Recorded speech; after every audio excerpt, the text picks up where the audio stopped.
Many long-term care residents haven't seen or hugged a loved one in almost a year and a half. But starting next Wednesday, that will change as the province is easing restrictions for residents, allowing for all-day and overnight outings. As of June 9th, residents of long-term care who have been fully vaccinated against COVID-19 will finally be able to leave and visit with loved ones. All of these are probably a few weeks too late, but they're positive steps forward, so we have to recognize that. Also being allowed for the first time in months, hugs.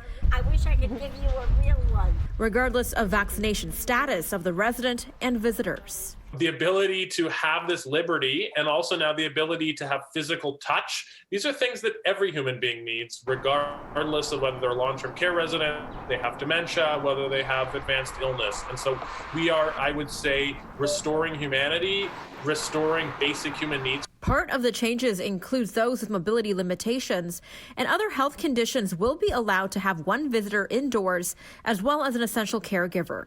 The decision to relax restrictions is being made due to the high level of vaccinations among the senior age group. It's progress, which is good. However, there's still room for improvement. Advocates say while this is great news for a population that has been restricted for far too long, it falls short in many ways, such as rigid scheduling practices and policing of visits.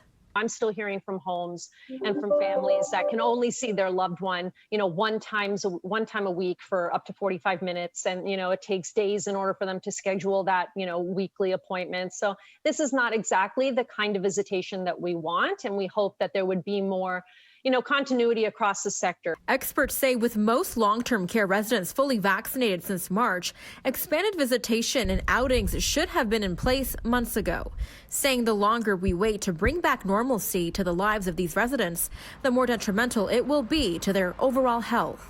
We've seen people who have had increased prescribing of medications like antipsychotics and antidepressants.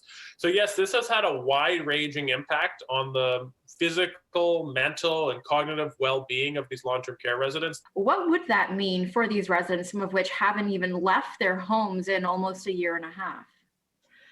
The closer we can get back to resuming some sort of, normal life, so to speak, for these residents, the better. Time is ticking. These residents do not have the luxury of time on their side, as we've been pointing out for months, for over a year at this point.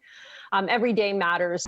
While as of June 9th, touching and outings will be allowed, the province is still stressing that people should be following public health guidelines, such as washing your hands and wearing masks.